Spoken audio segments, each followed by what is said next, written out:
Magandang umaga po sa bawat isa. Tayo po ay inaanyayahan ng Panginoong Jesucristo na lumapit sa Kanya sa lahat po ng ating mga problema sa physical, sa spiritual, ay ilapit po natin sa ating Panginoong Jesucristo. At lahat po ng lumalapit sa Panginoong Jesucristo, maging nung kapanahunan niya hanggang sa ngayon, ay tinutulungan po ng ating Panginoong Jesucristo. At yan po, maraming mga pangyayari sa Bible nung panahon ng Panginoong Hesus na tinulungan niya po yung mga taong lumalapit sa Panginoon. Katulad nga po yung paralitiko na buhat-buhat po ng mga tao. Siya po ay lumapit sa ating Panginoong Hesukristo at pinagaling po siya ng ating Panginoon. Siya po ay nakalakad at hindi lamang po sa physical. Tinulungan ng Panginoon yung paralitiko. Maging sa kanyang spiritual na buhay, pinatawad po ng Panginoong Jesucristo yung paralitiko sa kanyang mga kasalanan.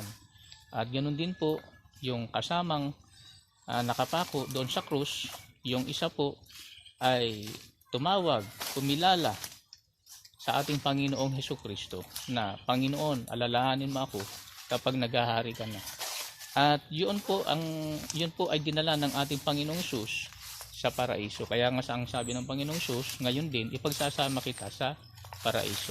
Yung lahat po ng tumatawag sa ating Panginoong Jesucristo, yung lahat ng lumalapit sa ating Panginoong Jesucristo sa kanilang mga problema, physical man o spiritual, ay tinutulungan po ng ating Panginoong Jesucristo.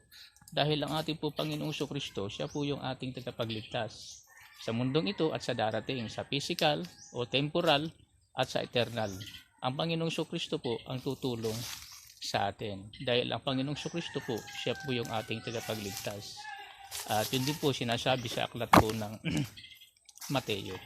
Okay. Na ang Panginoong Jesucristo po ang tagapagligtas. Kaya ang lahat po ng mga lumalapit sa ating Panginoong Jesucristo, hindi liligtas po ng ating Panginoon. Okay. At ang kaligtasan po ay makakamit lamang sa pamagitan po ng ating Panginoong Hesukristo. Makakamit lamang natin sa pananampalataya sa ating Panginoong Hesukristo.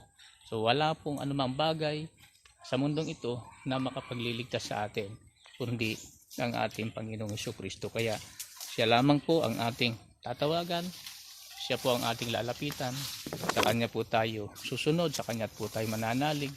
Siya po yung ating aasahan na magkakalob sa atin ng kaligtasan sa physical at sa spiritual na kaligtasan.